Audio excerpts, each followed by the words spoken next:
Yeah man, bienvenue dans le système. Ici on ne parle pas aux machines, on parle aux fichiers.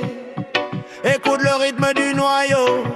Bong bong bong bongo. Dans ce monde lineux, y a une règle en or, que tu sois clavier, souris ou disque, c'est le même décor pour écrire sur un disque ou lire ton clavier. Le système voit juste un fichier, faut pas l'oublier, on qualifie ces fichiers de spéciaux pour les distinguer. C'est la vibration d'Unix, tout est unifié. Entrée, sortie, tout passe par l'IO, du mode utilisateur jusqu'au noyau. Bloc ou caractère, c'est la bonne affaire. Sous devant, gère tout ce qu'on transfère. Promène-toi dans le dossier. Dev, c'est la racine, là où les périphériques pointent. C'est la cuisine, t'as les disques durs en H et USB. C'est du stockage, et les TI pour tes terminaux. Pas de blocage, mais attention, trop de fichiers statiques, c'est la panique. L'explosion des nœuds, c'est problématique. Pour calmer le jeu, UDEV est arrivé. Gestion dynamique, quand tu viens te brancher, tu connectes ta clé, le noyau intercepte le signal. Et que le fichier spécial, c'est phénoménal. C'est du hot swap, on branche à chaud sans stress. Les règles dans Ecov, c'est ça à l'adresse, sur l'adresse. Chaque fichier spécial est un pointeur précis, avec deux numéros pour savoir qui est qui. Le major appelle le pilote, le driver du système.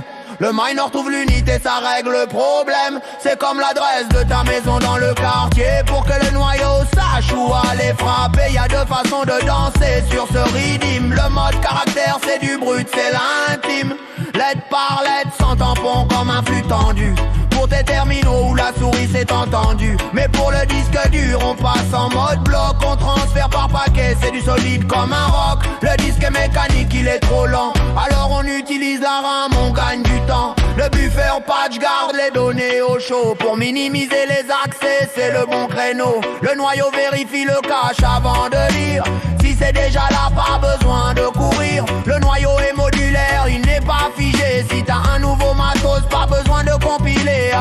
Avec un mode ou mode propre, tu charges le driver. C'est le module qui fait le lien. C'est le sauveur, il discute avec le hardware via des vecteurs pour traiter les interruptions à toute heure. Chaque processus a 3 portes ouvertes, entrée standard, sortie erreur, la découverte. Avec les streams, la connexion est full duplex. Une file d'entrée, une de sortie, rien de complexe, hein. On pipe les commandes, on redirige le flux. C'est la puissance du shell, le vrai luxe. Mais n'oublie jamais la commande 5, car si le courant coupe et que le buffer est plein, tu perds tes données, tu n'as plus rien. Protège tes inodes, guide le sysadman.